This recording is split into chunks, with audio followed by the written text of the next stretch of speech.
David Carter, a black man, drove his family, his wife Lauren, and their 8-year-old daughter Naomi, down a Georgia highway.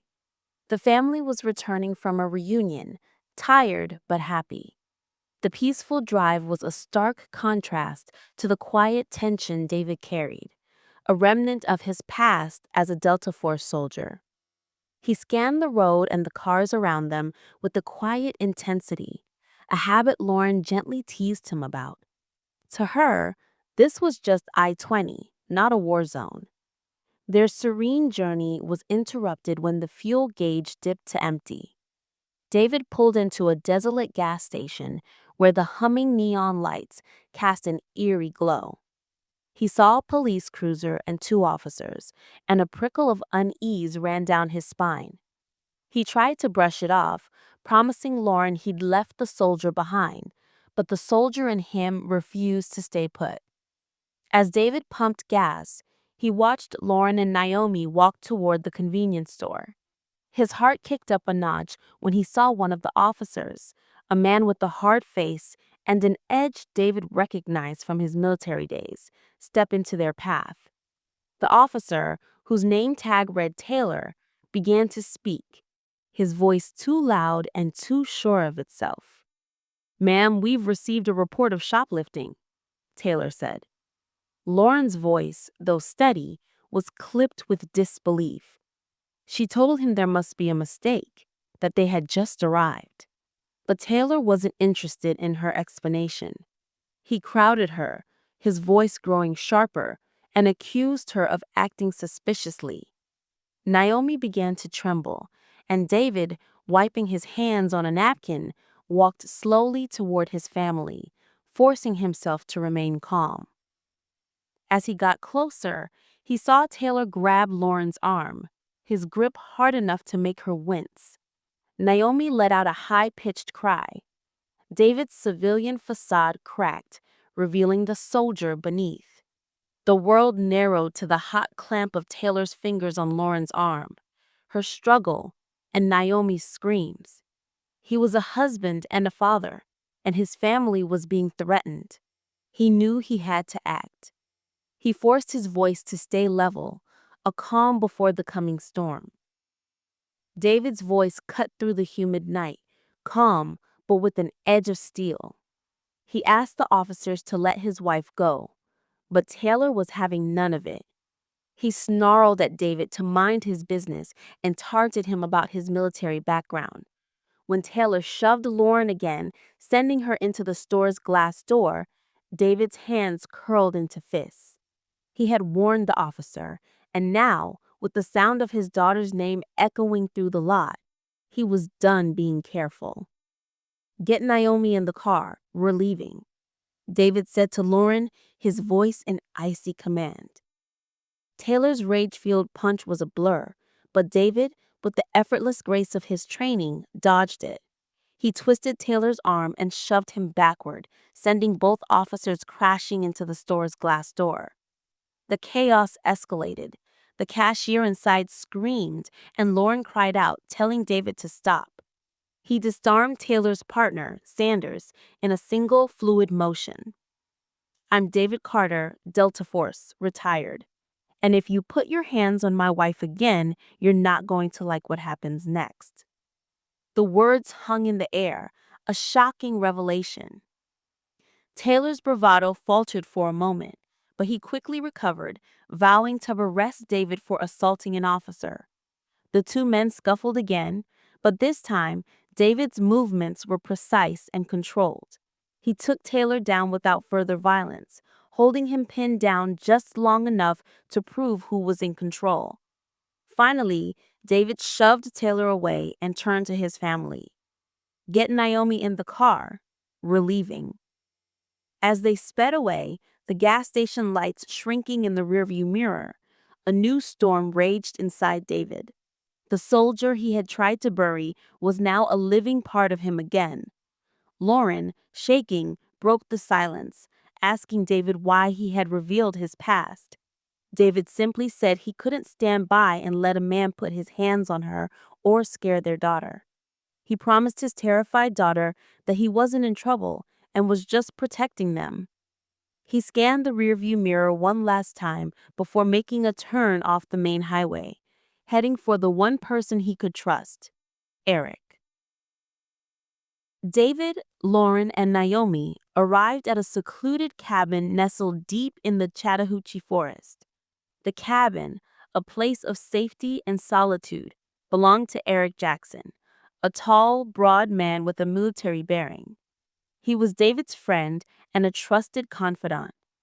He greeted them with a mix of humor and concern, quickly sensing the tension that clung to them. He got them inside, away from any prying eyes, and promised Naomi the best hot cocoa in Georgia. As David recounted the events at the gas station, Eric listened intently. He wasn't surprised by Taylor's actions, but he was intrigued by David's revelation about his military background and how Taylor had seemed to recognize it. Eric, who had been monitoring local police chatter since the protests a year before, pulled out a laptop. He explained that Taylor was part of a corrupt network with a web of connections to deputies, city council members, and local businessmen. They were running a shakedown operation, false charges, planted evidence, and silenced critics. David realized that by embarrassing Taylor in front of his partner and the gas station cameras, he had not only become a target, but a threat to the entire network. He wasn't just a man who stood up for his family. He was a former soldier who couldn't be controlled. Lauren, a civil rights lawyer, saw the bigger picture. This wasn't just a personal vendetta. This was a civil rights case waiting to explode. Eric confirmed her suspicions, explaining that to expose them, they would need hard proof, not just rumors. They needed to find the evidence Taylor kept at his house, not on official servers. David agreed, knowing it was their only way to fight back. He promised Naomi they were safe for now, and the family found comfort in Eric's presence and a warm sweet potato pie. As the day turned to dusk, they made a plan. They would break into Taylor's house in Peachtree City and get the evidence. Lauren, despite her fear, insisted on going with them. She was a lawyer, not a hacker, but she would do whatever she could to get her family's life back. They made the difficult decision to leave Naomi behind with Eric, who would keep a vigilant watch. They knew this was a line they couldn't uncross. With a last look at his sleeping daughter, David prepared to face the lion's den. The drive to Peachtree City was quiet, the three of them wrapped in a tense silence. The neighborhood was eerily perfect, with manicured lawns and neat rows of houses, a stark contrast to the ugliness they were about to expose. Eric parked a quarter-mile away, and they slipped out of the truck, silent as shadows.